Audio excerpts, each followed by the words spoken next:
wa zulmun yaghfiruh, dan ada jenis kezaliman yang akan Allah ampuni, yaitu zalimnya seorang hamba kepada dirinya sendiri.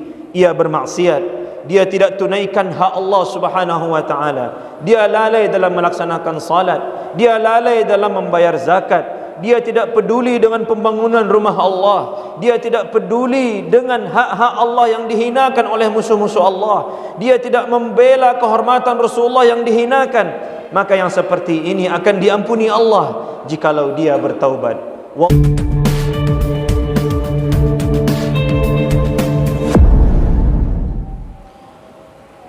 Alhamdulillahilladzi bi ni'matihi tatimmus shalihat, مجيب الدعوات، رفيع الدرجات، رافع السماوات. الحمد لله الذي وبفضله تتنزل البركات. أشهد أن لا إله إلا الله وحده لا شريك له، لا معبود بحق سواه ولا محبوب بحق سواه، وأشهد أن محمدًا عبده ورسوله المبعوث رحمة للعالمين، بلغ الرسالة وأدى الأمانة ونصح لهذه الأمة، وكشف الله به الغمة وتركها على المهجة البيضاء ليلها كنهارها لا يزيغ عنها إلا هالك. فصلوات ربي وسلامه عليه وصحبه ومن سن بسنته ومن جاهد بجهاده حتى أتاه اليقين. أيها المؤمنون الحاضرون، أوصيكم وإياي بتقوى الله، فقد فاز من اتقى. قال الله تعالى في محكم تنزيله وبقوله يهتدي المهتدون: أعوذ بالله من الشيطان الرجيم. يا أيها الذين آمنوا اتقوا الله وقولوا قولا سديدا يصلح لكم أعمالكم ويغفر لكم ذنوبكم، ومن يطع الله ورسوله فقد فاز فوزا عظيما.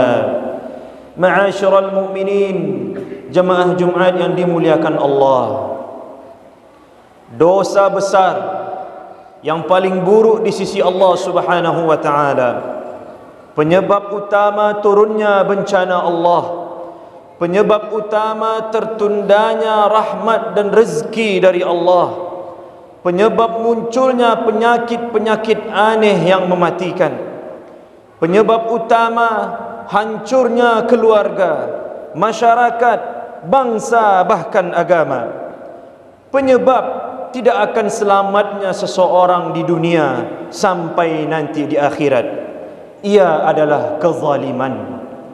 Allah Subhanahu wa taala berfirman: A'udzu billahi minasyaitonir rajim.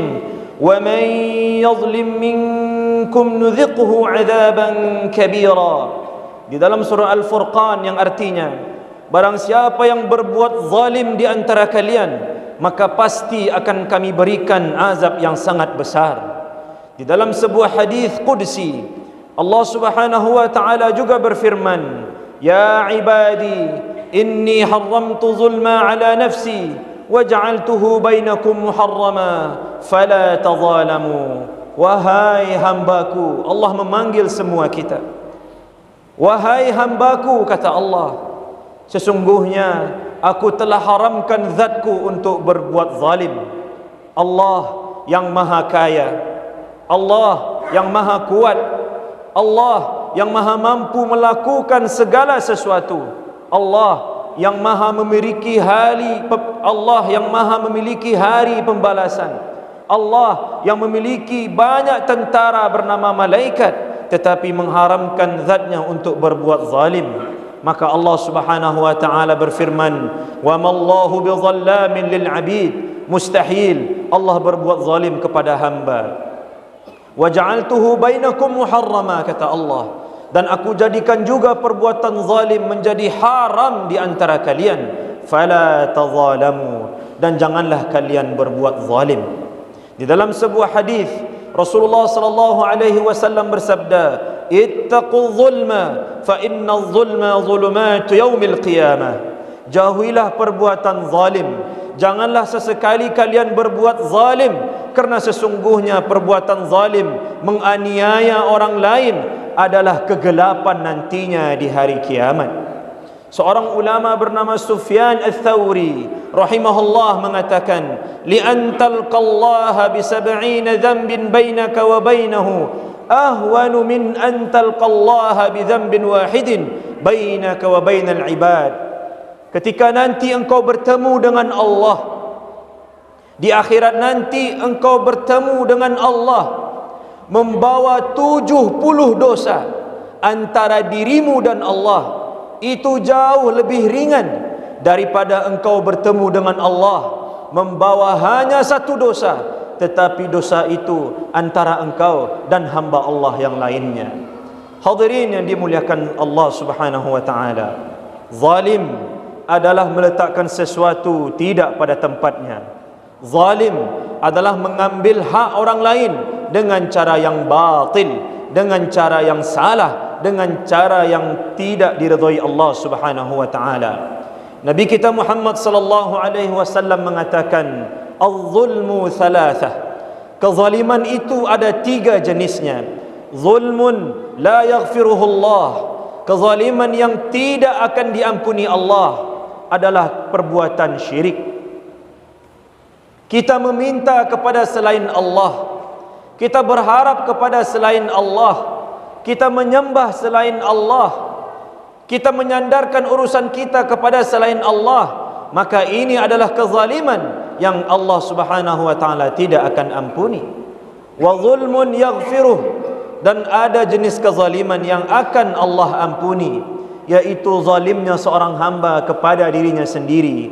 Ia bermaksiat, dia tidak tunaikan hak Allah Subhanahu wa taala, dia lalai dalam melaksanakan salat, dia lalai dalam membayar zakat, dia tidak peduli dengan pembangunan rumah Allah, dia tidak peduli dengan hak-hak Allah yang dihinakan oleh musuh-musuh Allah, dia tidak membela kehormatan Rasulullah yang dihinakan, maka yang seperti ini akan diampuni Allah jikalau dia bertaubat.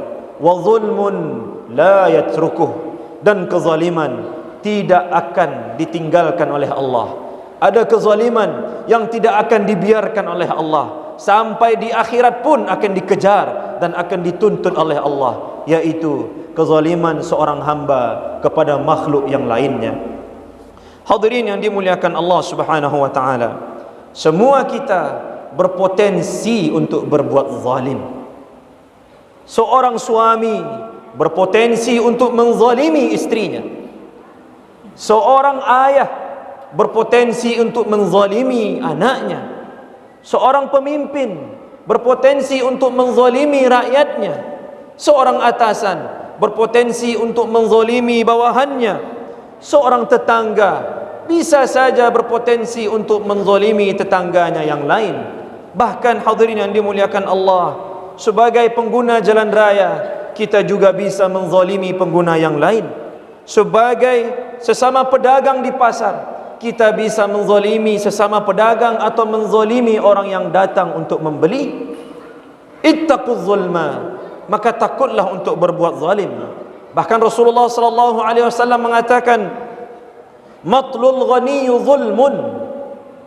Ketika seseorang menunda-nunda untuk membayar hutang, padahal dia mampu untuk membayar hutang tersebut, sesungguhnya itu adalah kezaliman yang takkan pernah dilepaskan oleh Allah Subhanahu wa taala.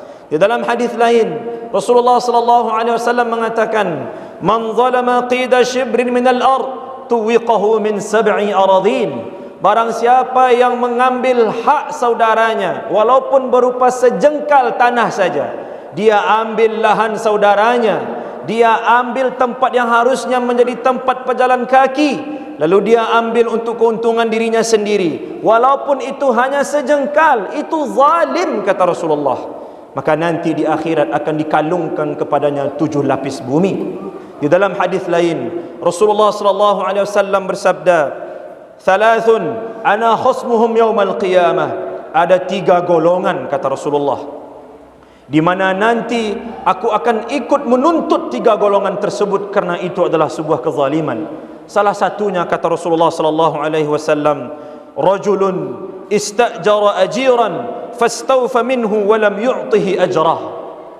Kezaliman yang dilakukan oleh seseorang yang menyewa jasa orang lain, kemudian orang tersebut sudah menyelesaikan tugasnya, tetapi yang menyewa ini tidak membayarkan upahnya, maka nanti di akhirat Rasul pun akan ikut menuntut hak orang tersebut. Allah Subhanahu wa taala berfirman, a'udzu billahi minasyaitonir rajim, wala tahsabannallaha ghafilan amma ya'maludz zalimun. Dan janganlah kalian mengira Allah lalai dari perbuatan orang-orang yang zalim. Kita mungkin bisa lari dari orang yang kita zalimi, kita mungkin bisa menghindar dari orang yang kita zalimi, kita bisa bersembunyi dari orang yang kita berzalimi, tetapi dari pandangan Allah, dari penglihatan Allah, dari pendengaran Allah, dari ilmu Allah, kita mau sembunyi ke mana hadirin yang dimuliakan Allah? Maka jangan sesekali kita berbuat zalim. Ittaquz zulma fa innadz zulma zulumatu yaumil qiyamah. Takutlah berbuat zalim, kerana sungguh kezaliman, berbuat aniaya, meletakkan sesuatu tidak pada tempatnya adalah kegelapan di hari kiamat. Rasulullah sallallahu alaihi wasallam bersabda, ittaqu da'watal mazlum fa innahu laysa bainahu wa bainallahi hijab. Takutlah kalian kepada doa orang-orang yang terzalimi, kerana sesungguhnya tidak ada batas antara mereka dan Allah. Dalam hadis lain dikatakan, walaupun yang terzalimi itu adalah orang yang non-muslim, Allah Subhanahu wa taala akan kabulkan doanya sebagai orang yang terzalimi. Ittaquz zulma, maka takutlah untuk berbuat zalim. Jangan sembarangan untuk memutuskan, jangan sembarangan berkata-kata baik di dunia nyata apalagi di dunia maya, di media sosial.